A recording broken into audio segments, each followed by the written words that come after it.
అందరికీ వందనాలండి. ఈ దినం మనము కీర్తన గ్రంథము 13వ అధ్యాయము ధ్యానం చేసుకుందాం. ఈ కీర్తన భాగం ద్వారా మరి మనం ఏమి నేర్చుకోవచ్చంటే, దావీదు ద్వారా మనము ప్రార్థన ఎలాగ చేయాలా అన్నది మనం నేర్చుకోవచ్చు. మొదటి వచనం నుంచి చూసినట్లయితే, యెహోవా ఎన్నాళ్ల వరకు నన్ను మరిచిపోదువు, నిత్యము మరిచెదవా? ఇక్కడ దేవుడిని నువ్వు ఎంతకాలం మర్చిపోతావో, ఎప్పటికీ మర్చిపోతావా అని చెప్పి దావీదు అడుగుతున్నాడు. దేవుడు నిజంగా మర్చిపోతాడా? దేవుడు నిజంగా మనల్ని చూడకుండా ఉంటాడా? కాదు. కానీ దావీదుకు వచ్చిన అనుమానము లేకపోతే ఆ అపోహ అంత బలమైనది. నాకెంతకాలము విముఖుడవై ఉందువు, ఎంతవరకు నా మనస్సులో నేను చింతపడుదును. ఇక్కడ ఎంతవరకు నా మనసులో నేను చింతపడుదును అంటే అతని మనసులో అతను చింత పడుతున్నాడు. అంటే చింత అనేది మరి ఎట్లాగా ఉంటదంటే, ఒక ఆలోచన, దానికి ఎట్లాంటి సమాధానము, ఎలాంటి పరిష్కారము లేకపోతే ఒక శ్రమ, లేకపోతే ఒక ఇబ్బంది, ఏం చేయాలో తెలియని పరిస్థితి. ఈ ఆలోచన ఎప్పుడు కూడా మరి ఎట్లాంటి సమాధానము దిశగాను లేకపోతే ఒక పరిష్కారము దిశగాను కొనసాగదు గాని, ఎంతసేపు కలిగిన భయమే కలుగుతూ, కలిగిన ఇబ్బందే కలుగుతూ, కలిగిన అనుమానమే కలుగుతూ, అది చుట్టుకున్నట్లుగా మన ఆలోచనలు ఎప్పుడు కూడా ఒకే దాని చుట్టూరు మనలో మనకే తిరుగుతా ఉన్నట్లయితే, అది ఎంతవరకు నా మనసులో నేను చింతపడదును అంటే మన మనసులో మనమే చింతపడడం. మరి దేవుడు ప్రభు అయిన యేసుక్రీస్తు ప్రభువు మరి మత్తయి సువార్తలో చెప్తాడు ఏమనంటే, చింతించుటకుడి కానీ ప్రార్థించుడి అని చెప్పేసి అంటాడు. అంటే చింత అంటే ఏంటంటే, ఏదైనా సమస్య మనలో మనమే ఉంచుకొని దానిని ఎంత మాత్రము దేవునికి విడిచిపెట్టకుండా, దానిని బట్టి భయపడి, దాన్ని బట్టి ఇబ్బంది పడి, దానికి ఏం చేయాలో తోచని పరిస్థితిలో మనం ఎంతసేపు ఉండడమో చింతించటం అవుతుంది. అందుకనే ఈ కలిగిన చింతను బట్టే మరి దావీదు ఏంటంటే, ఎంతవరకు నన్ను మరిచిపోదువు, నిత్యము మరిచెదవా, నాకెంతకాలము విముఖుడవై ఉందువు అని చెప్పి దేవుడిని ప్రశ్నిస్తున్నాడు. అంటే ఈ చింత అధికమైపోయినప్పుడు, దేవుని చూడలేని విధిగా దేవుని మనమే చూడలేకపోతాం. చింత అధికమైపోయినప్పుడు దేవుడి దగ్గరికి మనమే వెళ్ళడం మరిచిపోతాం, చింతలో పరిపూర్ణంగా మునిగిపోయినప్పుడు.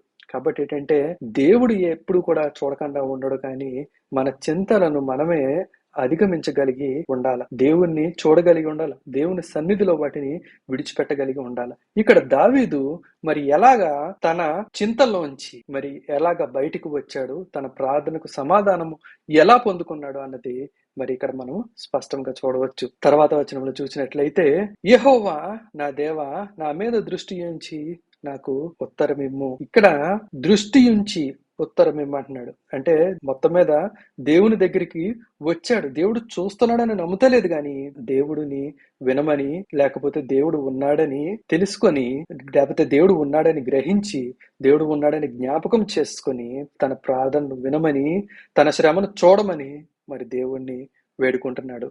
నేను మరణ నిద్రను ఉండకుండాను, వాని గెలిచితినని నా శత్రువు చెప్పుకొనకుండాను, నేను తూలిపోయి ఉండగా నా విరోధులు హర్షింపకుండాను నా కన్నులకు వెలుగునిమ్ము. ఇక్కడ రెండు ముఖ్యమైన విషయాలు ఈ 4వ వచనంలో మనం చూడొచ్చు.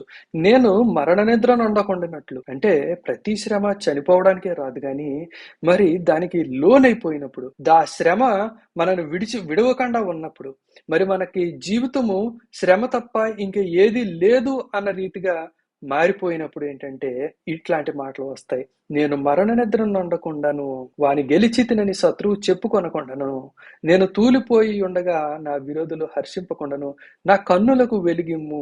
ఇక్కడ ఇది ఒక ముఖ్యమైన మాట.